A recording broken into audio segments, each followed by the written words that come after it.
Yesus yang termanis buat jiwaku,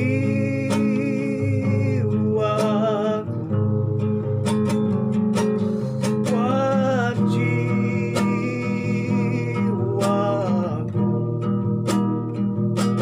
buat jiwaku.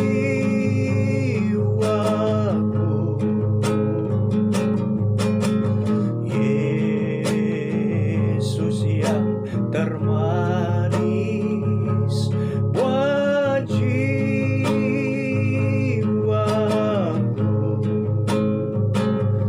ku cinta selamanya.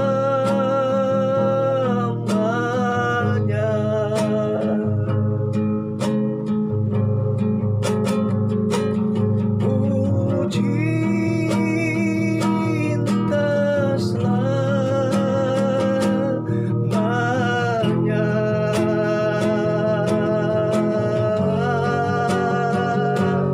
Amin. Haleluya. Terima kasih Tuhan atas anugerah-Mu. Haleluya. Terima kasih Yesus atas kebaikan-Mu. Segala puji hormat, segala puji syukur bagi-Mu.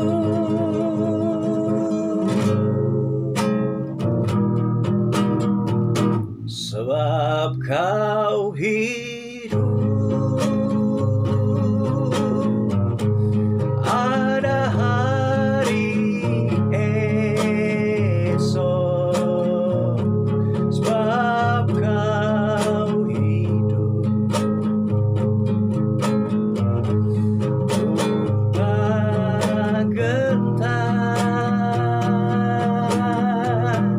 karena ku tahu Kau pegang hari esok. Hidup jadi berarti sebab Yesus hidup. Hidup jadi berarti sebab Yesus hidup.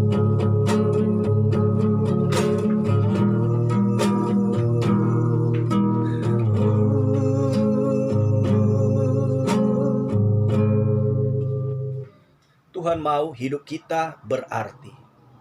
Semakin hari di dalam mengikut Tuhan, Dia mau kita semakin memiliki kebahagiaan yang luar biasa. Kita baca dalam Lukas pasal 18 ayat 1 sampai dengan ayat yang ke-8. Kita baca dulu ayat yang pertama sampai yang ketiga. Yesus mengatakan suatu perumpamaan kepada mereka untuk menegaskan bahwa mereka harus selalu berdoa dengan tidak jemu-jemu. Katanya, dalam sebuah kota ada seorang hakim yang tidak takut akan Allah dan tidak menghormati seorang pun. Dan di kota itu ada seorang janda yang selalu datang kepada hakim itu dan berkata, "Belalah hakku terhadap lawanku." Seorang janda selalu datang kepada hakim itu dan berkata, "Belalah hakku." Berarti tidak ada orang yang bisa menolong janda itu selain dari hakim itu. Tuhan mau kita juga punya pengertian seperti itu. Ketika kita punya masalah yang berat, bahkan sangat berat, kita berkata, hanya Tuhan yang sanggup tolong. Ketika penyakit menggerogoti kita dan di saat kita ada di rumah sakit, dokter berkata dan memvonis bahwa umur kita tidak akan panjang lagi, kita berkata, masih ada Tuhan yang bisa kuminta pertolongan. Itulah sebabnya Tuhan mau kita berbahagia kalau kita mau melakukan yang dikatakan Tuhan. Tuhan mau kita berdoa. Kalau kita baca dalam Markus pasal 5 ayat 25 sampai 30, diceritakan di situ seorang perempuan yang 12 tahun lamanya menderita pendarahan. Dan tidak ada yang bisa menolongnya saat itu. Karena apa? Karena semua para tabib sudah didatanginya dan semua hartanya sudah habis terjual untuk berobat. Bahkan penyakitnya tambah parah. Tapi dia tahu ada satu kekuatan yang sangat luar biasa, yaitu Tuhan Yesus. Kemudian dia datang kepada Tuhan Yesus, dia pegang jubah-jubahnya dan berkata, "Aku pasti sembuh." Dengan demikian, maka sembuhlah dia. Dia bisa menghadirkan kuasa Tuhan di dalam kehidupannya. Tuhan mau engkau menghadirkan kuasa Tuhan di dalam kehidupanmu, dalam doamu. Minta kepada Tuhan seturut dengan firman Tuhan.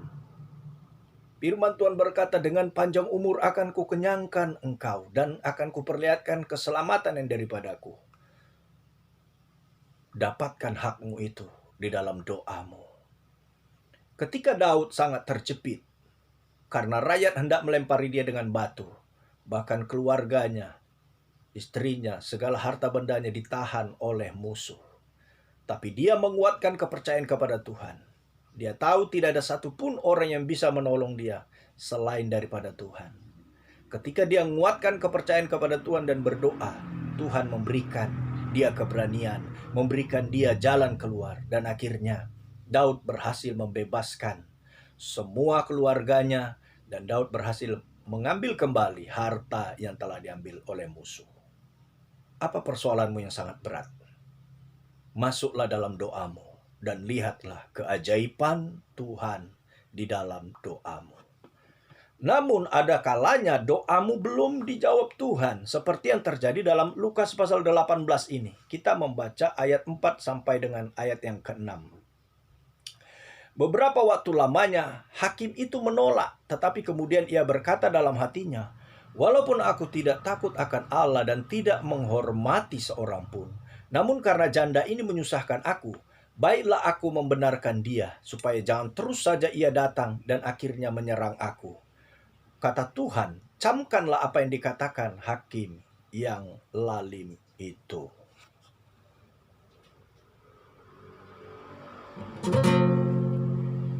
Ku bersyukur kepadamu, sumber pengharapanku,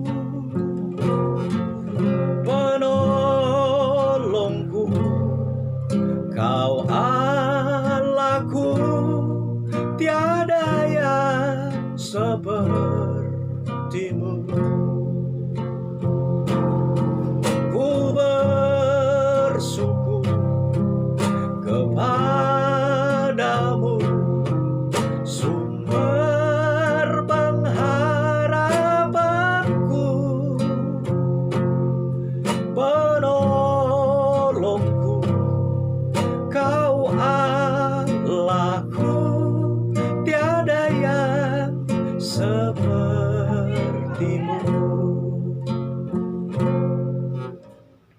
Saat doamu belum dijawab Tuhan, tetaplah memuji menyembah Tuhan.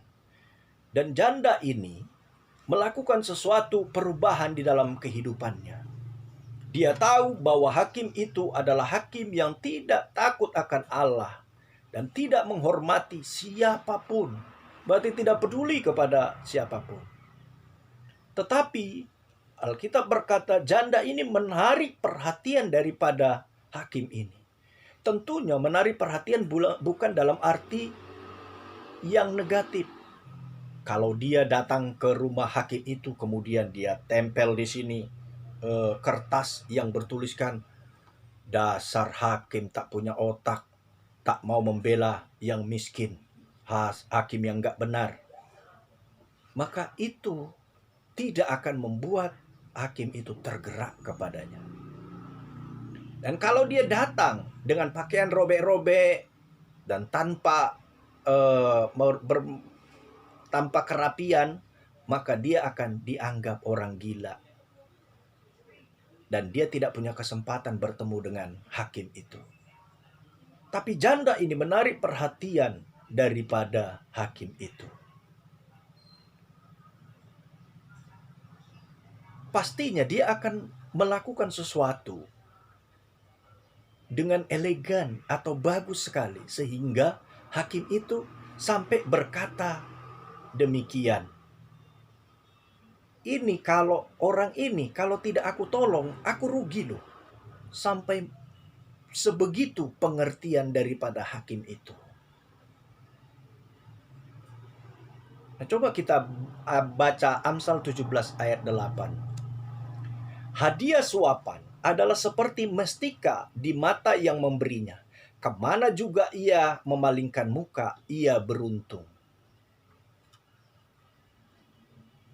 Hadiah suapan seperti mestika. Kalau kita lihat arti suapan itu adalah uang sogo. Sogo ternyata artinya adalah anak kunci.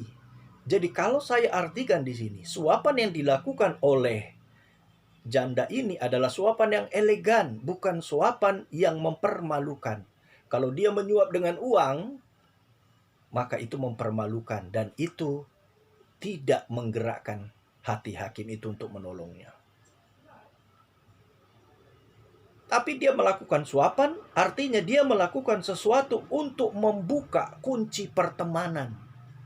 Karena kalau datang ke rumah hakim, tidak mungkin tidak ada pengawal, tidak mungkin tidak ada pembantu. Tidak mungkin hanya hakim itu ada di rumah itu. Ada kemungkinan dia bisa dilihat oleh hakim itu karena dibiarkan oleh orang-orang yang ada di sekitar rumah itu. Tentunya dia harus baik, tentunya dia harus rapi, tentunya dia harus membuat suasana yang menyenangkan. Kalau Anda datang, nggak usah jauh-jauh, datang aja ke bank. Duduk aja saudara datang ke bank, duduk. Tapi saudara rapi, saudara nggak akan ada orang yang menyuruh saudara keluar. Tapi saudara, kalau saja engkau datang ke bank tidak rapi atau bau, kemudian koyak-koyak lagi pakaianmu, maka nggak lama satpam akan berkata, maaf bu, apa yang bisa saya bantu? Nah mungkin kalau kamu bilang tidak ada yang bisa saya bantu, akhirnya engkau akan dibiarkan sendirian. Bahkan tidak mungkin tidak akan ada orang entah dari mana akan sarik kepadamu supaya kau bisa keluar. Nah di sini tentunya kemungkinan dia bawa makanan kah kepada para penjaga, dia baik kah, atau yang paling gampang dia tulis di dadanya, dia bilang untuk hakim yang paling hebat. Kalau sekali tidak dihiraukan, 2 kali tidak dihiraukan, pada saat yang ke-100 kali pasti akan dilihat. Siapa sih yang gak mau dipuji terus? Siapa sih yang gak mau kalau diperhatikan terus? Demikianlah hakim ini. Sampai hakim ini berkata, wah, kalau aku tidak bantu dia ini, aku akan susah. Mengapa? Karena orang-orang sudah tahu bahwa dia sangat fans kepada hakim itu. Dia berkata bahwa hakim itu adalah hakim yang terbaik, hakim yang paling mengerti, dan hakim yang mau membantu orang susah. Di dalam tulisan kertas di dadanya. Dan kalau hakim itu tidak menolong, nama hakim itu akan jelek. Orang-orang berkata, percuma aja kamu minta tolong, ternyata nggak bisa. Nah, untuk mendapatkan pertolongan Tuhan, perlu juga perubahan hidup. Menarik perhatian daripada hakim itu membuat hakim itu menolong janda itu. Demikian juga kita harus menarik perhatian Tuhan supaya Tuhan menolong kita. Coba kita baca dalam Lukas 18 ayat 7 sampai 8. Tidakkah Allah akan membenarkan orang-orang pilihannya yang siang malam berseru kepadanya? Dan adakah ia mengulur-ulur waktu sebelum menolong mereka? Aku berkata kepadamu, ia segera akan membenarkan mereka. Akan tetapi, jika anak manusia itu datang, adakah ia mendapati iman di bumi? Jadi orang yang memohon pertolongan Tuhan, tapi belum ada jawaban daripada Tuhan, dia harus melakukan perubahan seperti yang dilakukan oleh janda ini. Perubahan hidup yang membuat nama hakim itu mulia. Berarti perubahan hidup yang membuat nama Tuhan mulia. Kita rubah dari orang yang siang malam berseru-seru kepada Tuhan menjadi orang yang beriman. Coba kita baca ayat perbandingannya dalam 1 Samuel pasal yang pertama.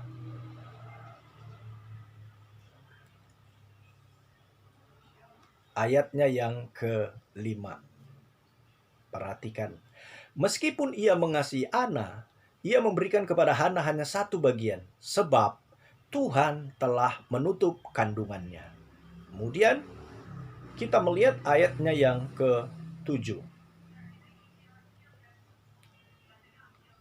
Demikianlah terjadi dari tahun ke tahun. Setiap kali Hana pergi ke rumah Tuhan, Penina menyakiti hati Hana sehingga ia menangis dan tidak mau makan. Ini yang saya sebut Hana berseru siang malam atau tiap tahun datang mempersembahkan korban kepada Tuhan. Kemudian dia berubah menjadi orang yang beriman. Dia berubah menjadi orang yang mau mempermuliakan nama Tuhan, bukan mempermalukan nama Tuhan. Kita lihat dalam 1 Samuel 1 ayat yang ke-9 sampai yang ke-11. Pada suatu kali setelah mereka habis makan dan minum di Silo, berdirilah Hana, sedang Imam Eli duduk di kursi dekat tiang pintu itu di bait suci Tuhan. Dan dengan hati pedih ia berdoa kepada Tuhan sambil menangis terseduh-seduh.